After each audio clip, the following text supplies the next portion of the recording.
Hey everybody, Orion here. Today we're changing the differential fluid on a Jeep TJ. The point of these videos to show that any idiot can do this. I'm just in a gravel driveway with some cardboard. If you're going to off-road, you're also going to want to know how to change and check your diff fluid. Anytime you go through deep water, the diffs can pull in the water and ruin your gear oil and your gears in the process. You always want to check it before a long drive home to make sure it hasn't turned into a milkshake. I have a high pinion Dana 30 in the front and a Dana 44 in the rear. This procedure is pretty much the same for all differentials, so no matter what you have, this will probably work. Tools for this job are pretty simple. Just need a hammer and a flathead to get the diff cover off the diff. I want a 3/8 socket to get the fill plug out. Extensions are nice too. Whole thing for mine is just 1/2-inch sockets. Want a razor blade to get all the RTV off if you don't have a gasket. Maybe some sandpaper too to polish it up, make it extra clean. Got some regular lint-free rags to get all the diff fluid out. And then lastly, but not actually needed, we got a torque wrench here. You just do it good and tight. That's probably good enough for this. A few jugs of gear oil. I just have a cheap little Harbor Freight pump thing. It's got a little transmission fluid in it, but oil's oil. It'll be fine. You'll also need one of these drain pans. You can do it in a field, but maybe don't kill your local wildlife. We'll start with the front differential. First thing you're going to want to do is make sure the fill plug will open so you don't get this off and can't refill it. Just use the end of a normal socket, put it on there and twist it loose.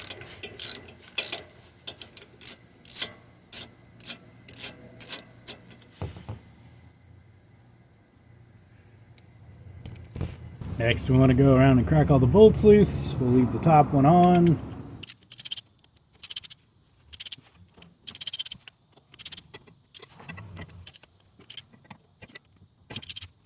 We'll then loosen all the bolts except for the top one.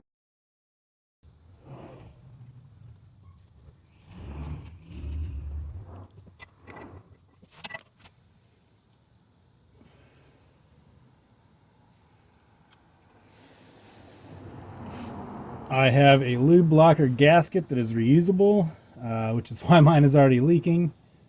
If you have used RTV or have a more factory seal, you're going to have to take a screwdriver and tap around the edge until it breaks loose. I would definitely recommend a lube blocker gasket if you're going to off-road, because you'll be wanting to get in here semi-often to check after water crossings and change your fluid more often.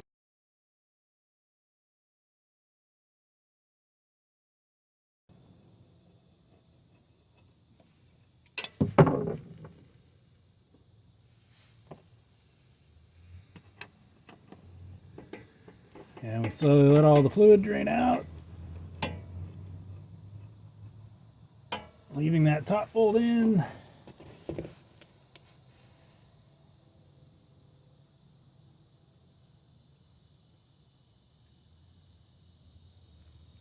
Be prepared, this stuff smells horrible.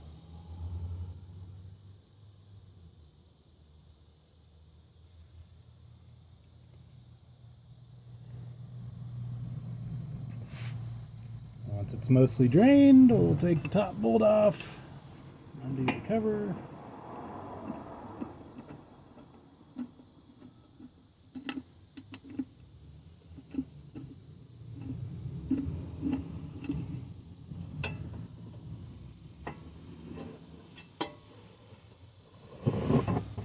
Me personally, I need to look for any weird wear on the gears since I just had new gears in a locker installed. Regularly, you're just making sure there's no chunks, big metal in the bottom. There should be sort of a bit of metallic sheen on the fluid. Make sure your gears don't have chunks missing. Next, we're going to make sure and get all the fluid out of the bottom. I use some free microfibers. I'm more worried about just getting excess metal from the wear-in process of the gears. There's a little oil reservoir up front here that you want to make sure and get cleaned out as well. I just use a screwdriver to jam a rag in there and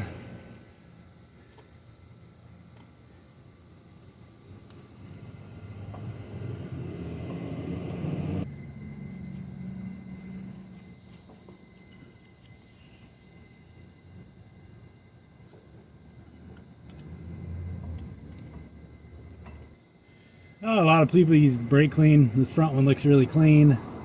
I haven't really used four-wheel drive. The front diff has just been free spinning as I drive. So I'm gonna we'll just put this back together and not have to worry about getting all the brake clean out of here. So to put this back together, we just do the opposite of what we did. If you do not have a reusable gasket, you'll just get some RTV and place all the way around the bolts and around the bolts in a solid piece. I still am a firm believer of buying these reusable gaskets. It makes this job so much easier. By the time you do this twice, you've spent the same amount of money anyway. So we'll push this up here. Top screw is still in. Get it lined up.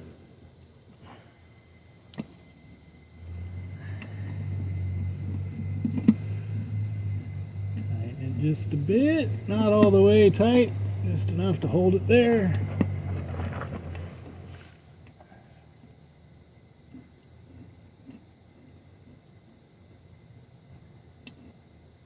I'll start adding our bolts back. I'll go in a star pattern here. It doesn't really matter to begin with. Just make sure our gasket is lined up if you have a gasket. Or make sure you're being gentle and even with your pressure with RTV.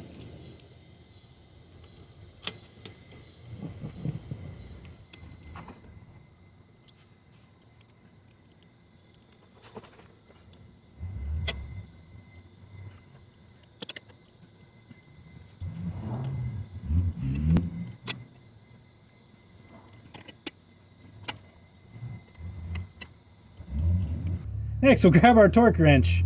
We'll set it to 15. Torque specs of these is 30 to 35. So we'll go around in a star pattern, get everything tied up to 15 so it's nice and even.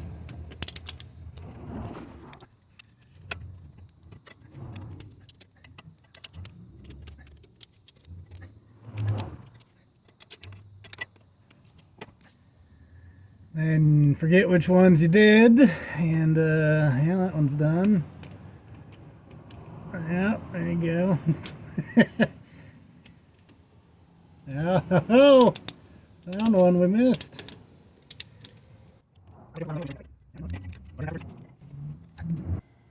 Next, we'll bump this up to 30 pounds on the torque wrench.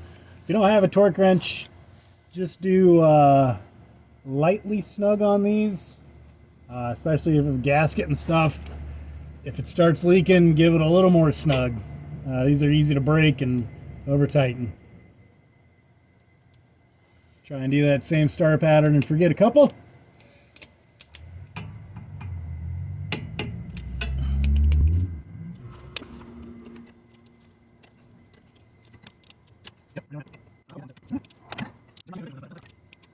Yep. So then I like to go around in a circle once again just to make sure I got everything.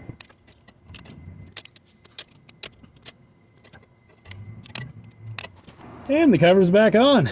Toss this guy in here.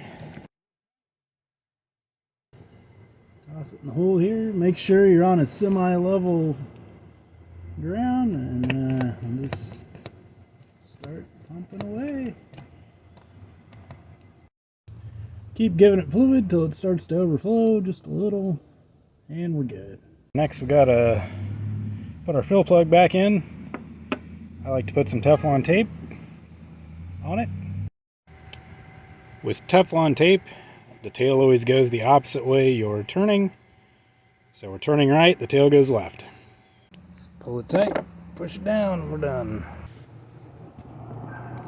Get our normal ratchet again. Put her on there and tighten away.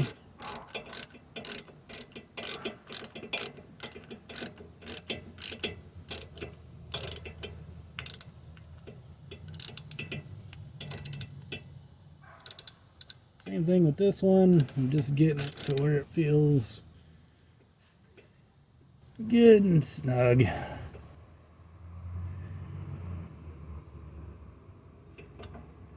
I'll wipe it off.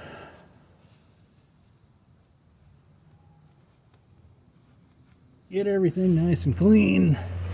That way you can tell if it's leaking later. I have some fancy little marks left over from the shop. I guess you could do that too if you wanted.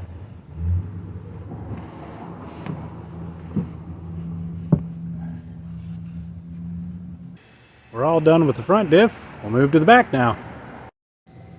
The rear differential is kind of hard to get to. The gas tank and skid are in the way. We're going to have to jack the Jeep up to get there. Gonna use the stock jack and jack it up a little. And throw a jack stand under one side of the frame here. Make sure the Jeep doesn't fall on you. We'll jack up the other side and throw a jack stand under there too. Time for the rear. Pretty much the same as the front. Around and loosen all the bolts up. Just got a little less room to work here.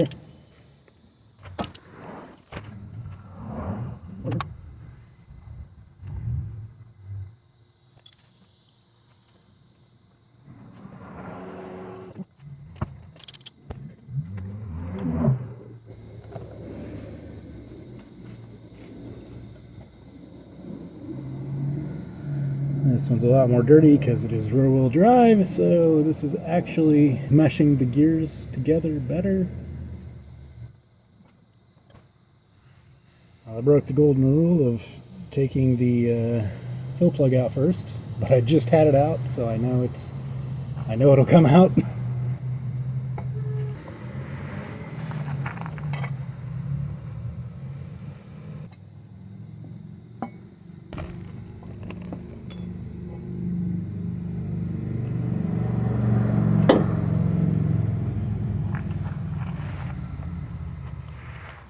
Same deal as before, clean rag. Make sure you get all this stuff out of the bottom. The rear should always be more dirty than the front. The oil gallery is not as big on the rear.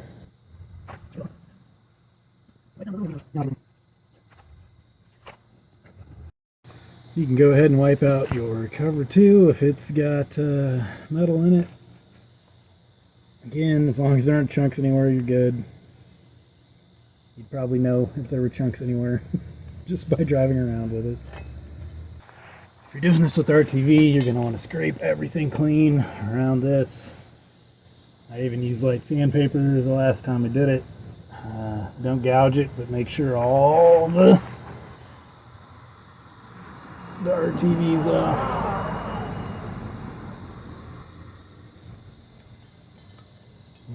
Put a top screw back in and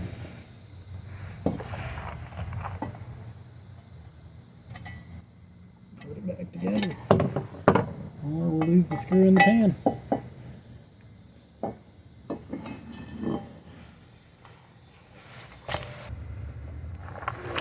Try number 28. Here's this top bolt. This gas tank makes this such a pain.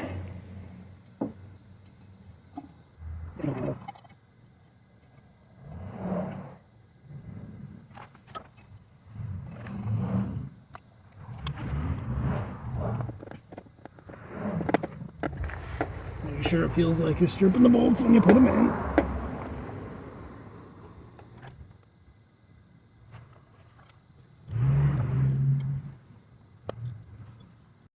Everything's set back in. We'll get our torque wrench back out, set it to 15. Can only do part of these, so we're just going to have to sort of do it by feel on the top.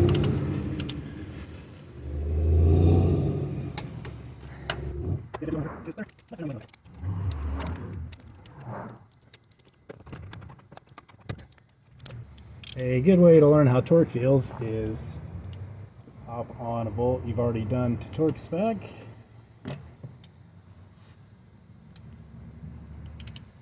And give it a little twist. And then you can kind of feel how tight you need to get the openings.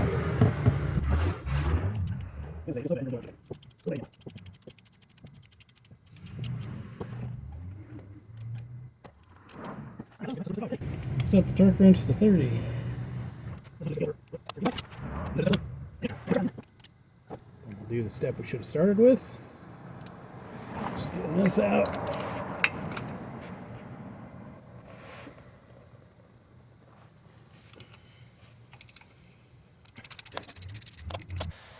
Make sure and drop all this in the dirt. It's real good on gears to have dirt in the differential.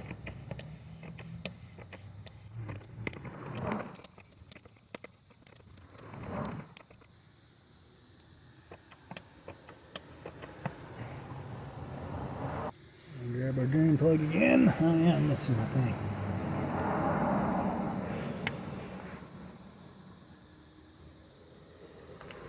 Put Teflon tape on it like we did before. Screw it back in.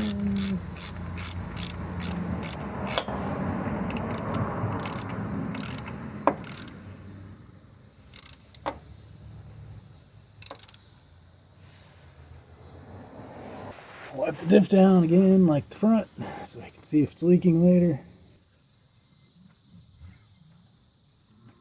Job took 6 hours instead of 2, means everything went perfect. If you learned something, like it, subscribe. Now go on that adventure and see the stars.